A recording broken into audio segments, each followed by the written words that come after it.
ओम शांति। आज 7 मार्च 2024 के साकार बाप दादा के मधुर महावाक्य। बाबा ने कहा, मीठे बच्चे, बाप का कर्तव्य है कांटों के जंगल को खल्लास कर फूलों का बगीचा बनाना। इससे ही नंबर 1 फैमिली प्लानिंग हो जाती है। प्रश्न, फैमिली प्लानिंग का फर्स्ट क्लास शास्त्र कौन सा है और कैसे? उत्तर, गीता है फैमिली प्लानिंग का फर्स्ट क्लास शास्त्र, क्योंकि गीता द्वारा ही बाप ने अनेक अधर्म विनाश कर एक धर्म स्थापन किया। गीता में ही भगवान के महावाक्य हैं, काम महाशत्रु है। जब काम शत्रु पर जीत पा लेते हो तो फैमिली प्लानिंग स्वतः हो जाती है। यह एक बाप का ही काम है, किसी मनुष्य का नहीं। ओम शांति। शिव भगवान उवाच, बाप बैठ रूहानी बच्चों को समझाते हैं। इस दुनिया को तो आसुरी दुनिया जरूर कहेंगे, नई दुनिया को दैवी दुनिया कहेंगे। दैवी दुनिया में मनुष्य बहुत थोड़े रहते हैं। अब यह राज भी किसको समझाना चाहिए? जो फैमिली प्लानिंग के मिनिस्टर होते हैं उन्हों को समझाना चाहिए। बोलो, फैमिली प्लानिंग की ड्यूटी तो गीता के कथन अनुसार एक बाप की ही है। गीता को तो सब मानते ही हैं। गीता है ही फैमिली प्लानिंग का शास्त्र। गीता से ही बाप नई दुनिया की स्थापना करते हैं। यह तो ऑटोमेटिकली ड्रामा में उनका पार्ट नूंधा हुआ है। बाप ही आकर के आदि सनातन देवी देवता धर्म की स्थापना करते हैं अथवा प्योर नेशनलिटी की स्थापना करते हैं। अपने को देवी देवता धर्म का ही कहेंगे। गीता में भगवान साफ बतलाते हैं कि मैं आता ही हूँ एक धर्म की स्थापना करने, बाकी अनेक सब धर्मों का विनाश करने। तो इससे फैमिली प्लानिंग नंबर 1 हो जाएगी, सारी सृष्टि पर जय जयकार हो जाएगी और एक आदि सनातन धर्म की स्थापना हो जाएगी। अब तो बहुत मनुष्य होने कारण बहुत किचड़ा हो पड़ा है। वहाँ के जानवर पंछी आदि सब फर्स्ट क्लास होंगे, जो देखने से ही दिल खुश हो जाए। डरने की बात नहीं। बाप बैठ समझाते हैं, तुमने मुझे बुलाया ही इसलिए है कि आकर फैमिली प्लानिंग करो, अर्थात पतित फैमिलीज को वापस ले जाओ, पावन फैमिली की स्थापना करो। तुम सब कहते थे बाबा आकर पतित दुनिया खल्लास कर नई पावन दुनिया बनाओ। यह बाप की ही प्लानिंग है। देखने से ही दिल खुश हो जाए। लक्ष्मी नारायण को देखने से तुम्हारी दिल खुश होती है ना? वहां तो यथा राजा रानी तथा प्रजा सब फर्स्ट क्लास होते हैं। तो यह फैमिली प्लानिंग की युक्ति ड्रामा में नूंधी हुई है। तुम बच्चों को समझाना है, पारलौकिक बाप तो सत्युगी प्लानिंग फर्स्ट क्लास करते हैं, कांटों के जंगल को ही खल्लास कर देते हैं। इस सारे भंबोर को आग लग जाती है। यह धंधा तो बाप का ही है। तुम कुछ भी नहीं कर सकते हो। कितनी भी मेहनत करो, सक्सेसफुल कोई हो न सके। बाप कहते हैं, जिस काम विकार को तुम अपना मित्र समझते हो वह बड़ा भारी दुश्मन है। बहुत हैं जो उनके मित्र बन जाते हैं। आप ऑर्डिनेंस निकालते हैं, तुम इस पर विजय पहनो। तुम समझाओ। बाप कहते हैं, काम महाशत्रु है। बेचारों को पता ही नहीं कि फैमिली प्लानिंग कैसे हो रहा है। यह तो कल्प कल्प बाप कराते हैं ड्रामा अनुसार, फिर यह होना ही है। सतयुग में बहुत थोड़े मनुष्य होते हैं, इसमें फिक्र की कोई बात नहीं। बाप प्रैक्टिकल में यह काम कर रहे हैं। वो लोग कितना माथा मारते हैं। एजुकेशन मिनिस्टर को भी समझाओ, अभी के करेक्टर्स कितने खराब हैं। देवताओं के करेक्टर्स कितने अच्छे थे। तुम बेपरवाह होकर वाणी चलाओ। बोलो, यह कोई तुम मिनिस्टर का काम नहीं है, यह तो ऊंच ते ऊंच बाप का काम है। इन देवताओं के राज्य में एक धर्म, एक राज्य, एक भाषा थी। कितने थोड़े मनुष्य थे, परंतु ऐसी युक्ति से बोलना बहुत थोड़ों को आता है। वह रुहाब नहीं रहता है। उन्हों को यह लक्ष्मी नारायण का चित्र दिखाना चाहिए। यह फैमिली प्लानिंग बाप ने ही की थी, अब फिर कर रहे हैं। इनके राज्य की स्थापना हो रही है। बाबा ने कहा है, यह लक्ष्मी नारायण का चित्र हमेशा फ्रंट में रखो और बत्तियां आदि खूब लगाओ। प्रभात फेरी में यह ट्रांसलाइट का चित्र हो, जो एकदम क्लियर कोई भी देख सके। बोलो, हम यह फैमिली प्लानिंग कर रहे हैं। यथा राजा रानी तथा प्रजा डीटी डिनाइस्टी की स्थापना हो रही है, बाकी सब विनाश हो जाएंगे। तुम कहते भी हो कि हे पतित पावन आओ हमको पावन बनाओ, सो तो बाप ही बना सकते हैं। एक देवी देवता धर्म ही पावन होता है, बाकी सब खत्म हो जाते हैं। बोलो शिव बाबा के हाथ में ही यह प्लानिंग है। सतयुग में यह प्लानिंग हो जाती है। वहां है ही देवता वंश, शूद्र होते नहीं। यह तो बड़ी फर्स्ट क्लास प्लानिंग है। बाकी सब धर्म खल्लास हो जाएंगे। इस बाप की प्लानिंग को आकर समझो। तुम्हारी यह बात सुनकर तुम पर बहुत कुर्बान जाएंगे। यह मिनिस्टर आदि निर्विकारी प्लानिंग बना कैसे सकेंगे। बाप जो ऊंचते ऊंच भगवान है वह आते ही हैं यह प्लानिंग करने। बाकी सब अनेक धर्मों को खल्लास कर देते हैं।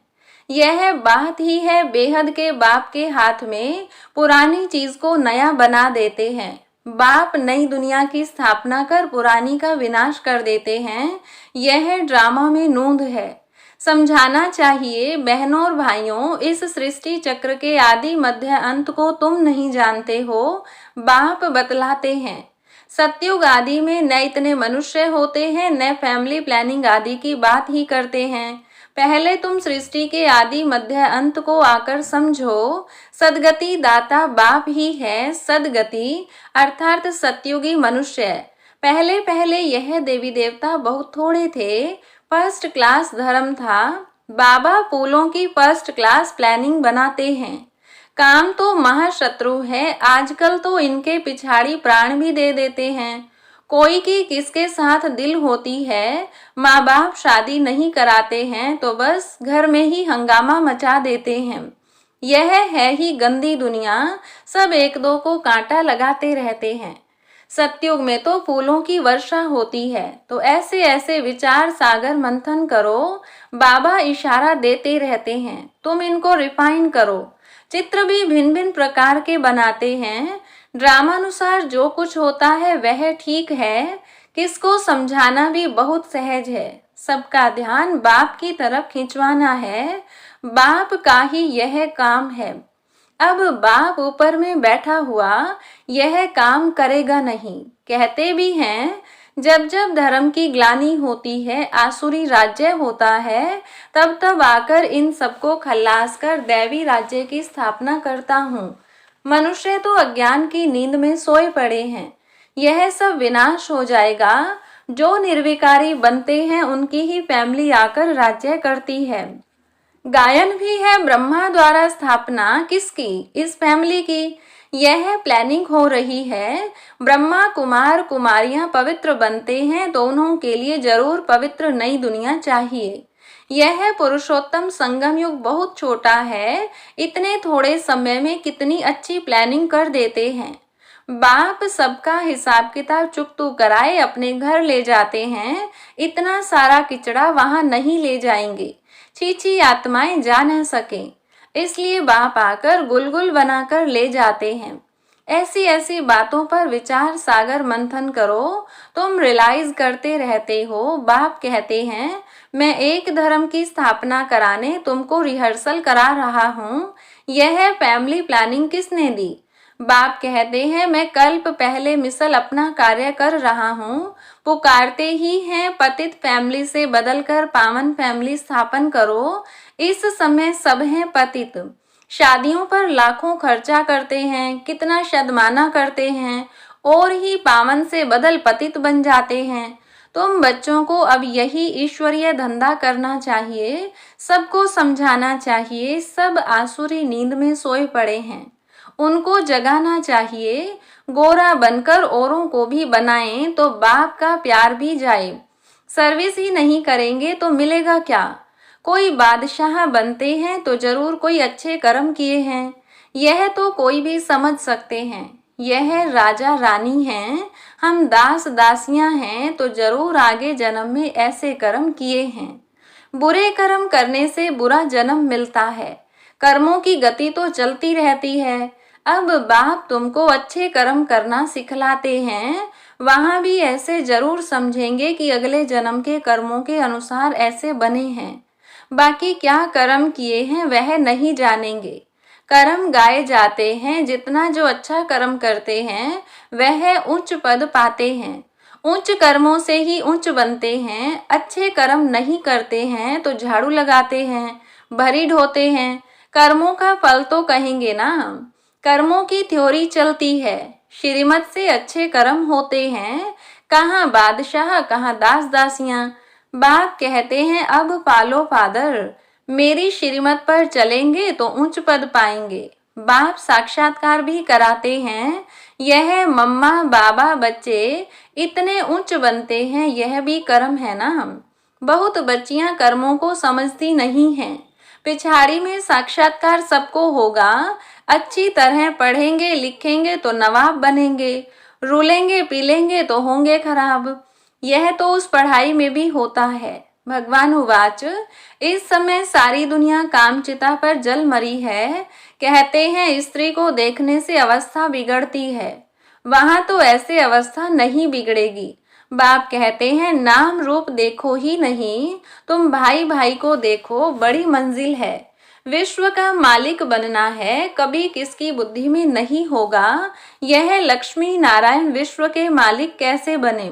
बाप कहते हैं मैं तुमको स्वर्ग का मालिक बनाता हूँ।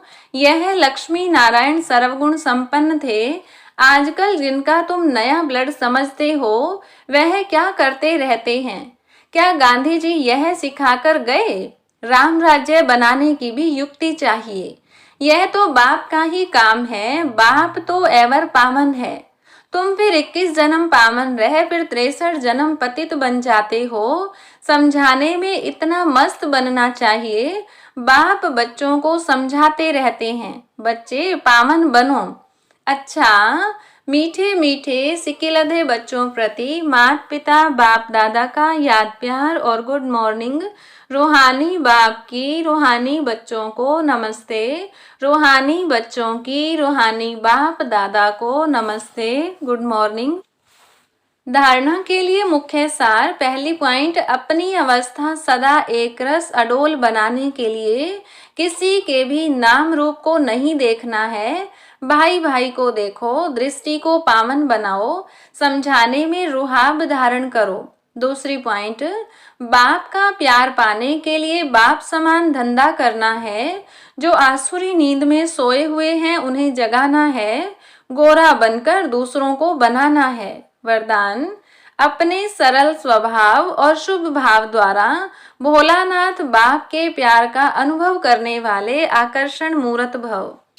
भोलानाथ बाप को सबसे प्रिय भोले बच्चे हैं। भोले अर्थात जो सदा सरल स्वभाव, शुभ भाव और स्वच्छता संपन्न मन और कर्म दोनों में सच्चाई और सफाई वाले हैं। ऐसे बच्चे आकर्षण मूर्त बन बाप को भी अपने ऊपर आकर्षित करते हैं। भोलानाथ बाप ऐसे सरल स्वभाव भोले बच्चों के गुणों की माला सिमरण करते हैं। भगवान को भोलापन प्यारा है। आप बच्चों ने अपने भोलेपन से ही भगवान को मोह लिया, उन्हें अपना बना लिया। स्लोगन, अपने चेहरे और चलन से गुण व शक्तियों की गिफ्ट बांटना ही शुभ भावना शुभ कामना है। अच्छा, ओम शांति।